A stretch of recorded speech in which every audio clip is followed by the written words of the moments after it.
Children of Nazi leaders lived lives of immense luxury. They were raised in grand estates, far removed from the horrors their parents created. These children were shielded from the atrocities of the Third Reich and grew up surrounded by wealth, power, and adoration. Their education was exclusive, and their lives were filled with comfort that most Germans could never imagine. For example, Edda Göring, daughter of Hermann Göring, grew up in the opulent Kinhal estate. Edda enjoyed unimaginable privileges, such as a private collection of rare animals and even her own miniature railway. Her childhood seemed like a fairy tale, marked by luxury and adoration. She lived a life of privilege that isolated her from the reality of the war unfolding outside her father's realm. Similarly, Gudrun Himmler, daughter of Heinrich Himmler, also lived a privileged life, accompanied her father on official visits, and was shielded from the brutal nature of the regime. Though she visited concentration camps with Himmler, she saw only sanitized areas like gardens and prisoner artwork. Her diary entries even praised the wonderful works of prisoners, showing her disconnect from the camp's true horrors. These children were also closely connected to Adolf Hitler, who often played an active role in their lives. For instance, Edda's godfather was Hitler, reinforcing the connection between political power and family. The children's lives were filled with celebrations, gifts from Hitler, and exposure to Nazi ideology.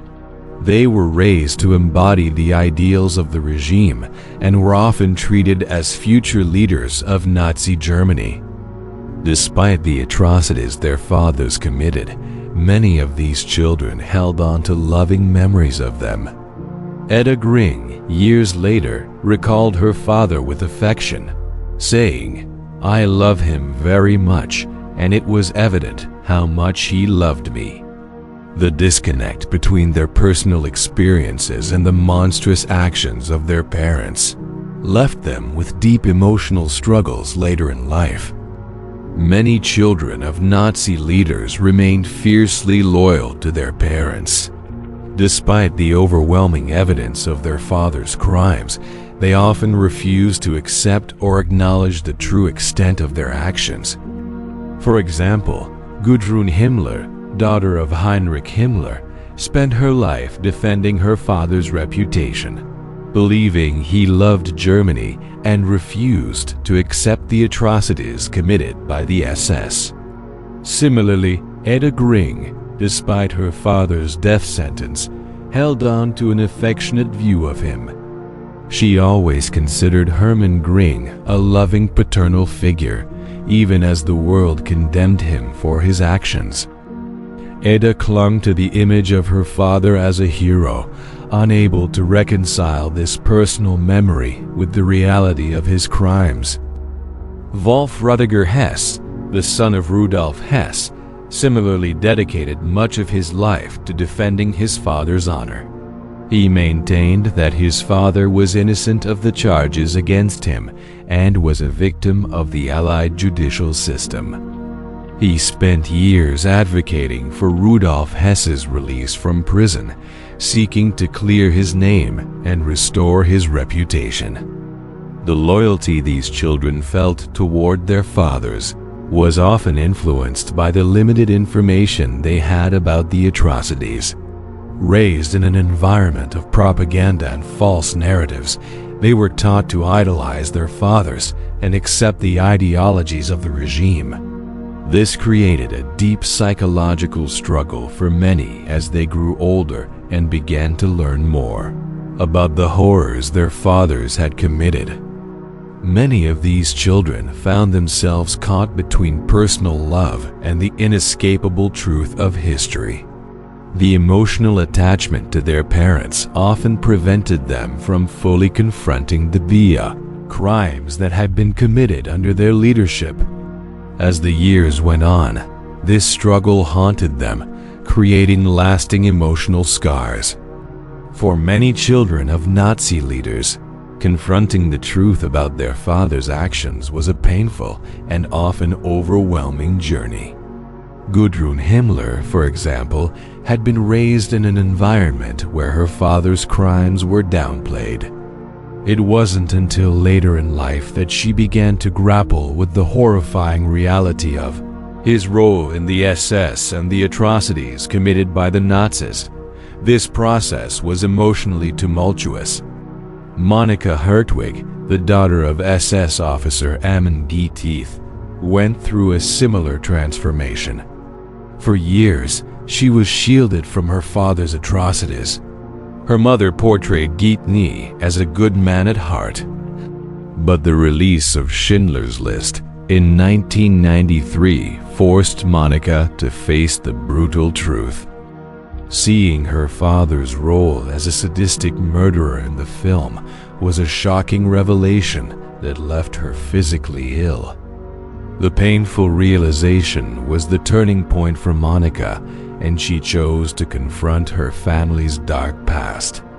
She actively engaged with Holocaust survivors, participating in the 2008 documentary Inheritance. During this process, she began to understand the depths of her father's crimes. Monika's journey toward understanding became a public and personal exploration of guilt, responsibility, and reconciliation. For many children, the process of confronting their family's legacy didn't end with a single moment of reckoning. It was an ongoing struggle to balance the affection they had for their parents with the overwhelming horror of the Holocaust. Monika's brave efforts to address her father's crimes served as a powerful testament to the importance of confronting painful truths and participating in the broader discourse on accountability. Monika's ongoing efforts to acknowledge her father's crimes and educate others about Holocaust history set her apart from others who remained in denial or silence. She became an active voice in Holocaust remembrance and worked to ensure the legacy of her father's crimes was not forgotten. For many children of Nazi leaders, loyalty to their parents remained unwavering, despite the overwhelming evidence of their crimes. Many spent their lives defending the actions of their fathers, trying to preserve their family's honor. Wolf Rüdiger Hess, the son of Rudolf Hess, devoted much of his life to advocating for his father's release from prison, believing that Rudolf had been unjustly imprisoned for trying to negotiate peace with Britain during World War II. Wolf Rüdiger Hess' dedication to his father's cause was fueled by the belief that Rudolf was a victim of the Allies' judicial system. He wrote several books attempting to clear his father's name, claiming Rudolf's actions had been misunderstood. Even after his father's death in prison, Wolf continued to defend him, refusing to accept that his father had committed any wrongs. He became an advocate for his father's legacy for years. Similarly, Gudrun Himmler, Heinrich Himmler's daughter, spent her life attempting to defend her father's reputation. Despite his role in the SS and the atrocities carried out by the organization, Gudrun never wavered in her belief that her father had deeply loved Germany.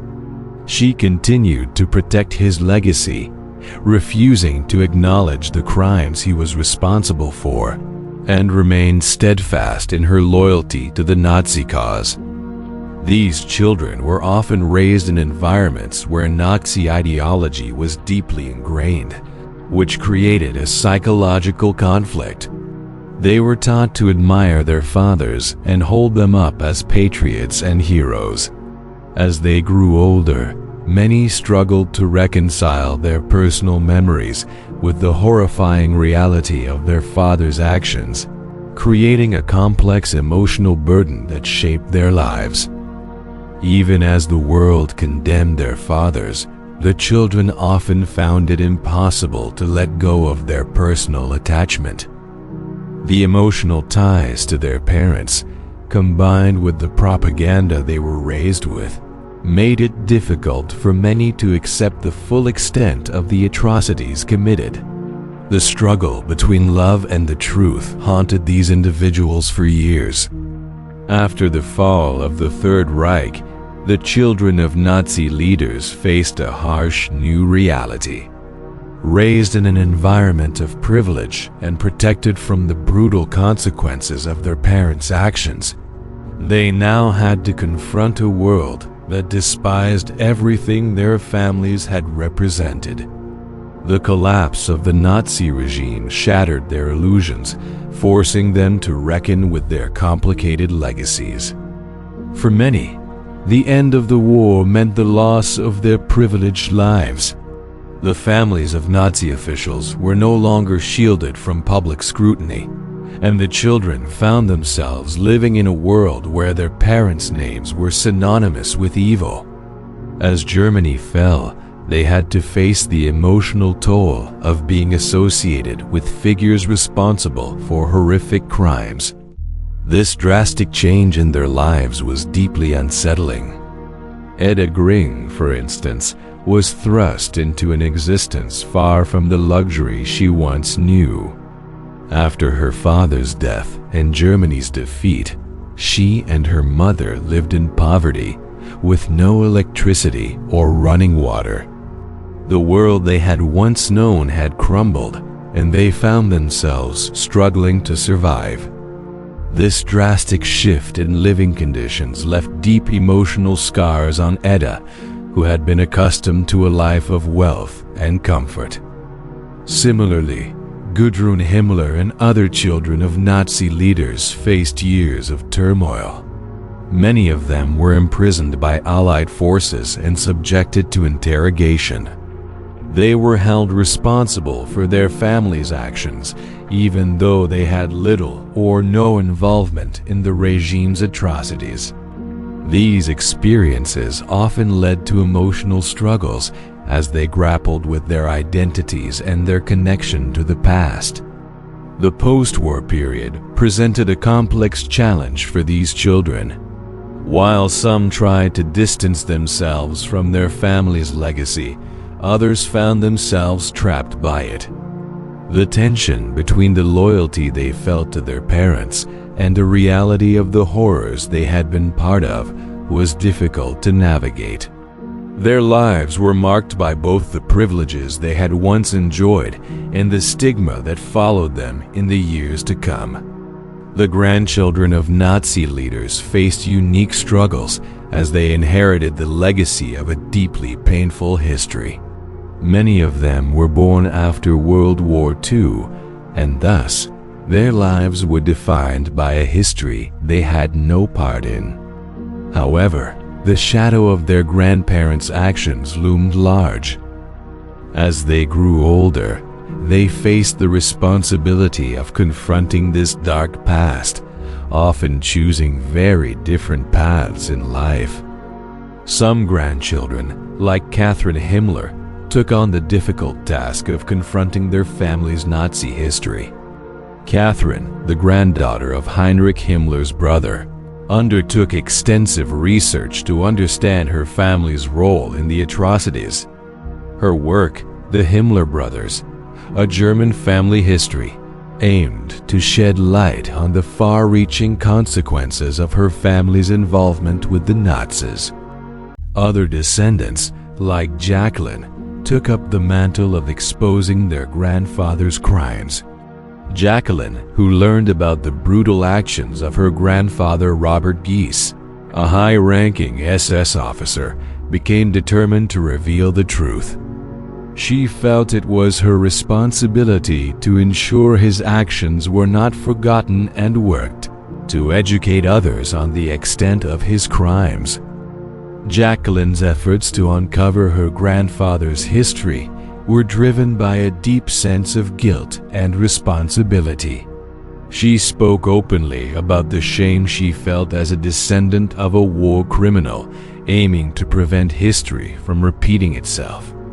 She lectured on the atrocities committed by her grandfather and used her voice to educate others about the importance of remembering history. Despite their commitment to uncovering the past, these grandchildren also faced challenges. Many of them struggled with their own identities, as their family history was tied to one of the darkest periods in history. The complexity of their emotions, guilt, shame, and the desire for reconciliation shaped their lives and their choices.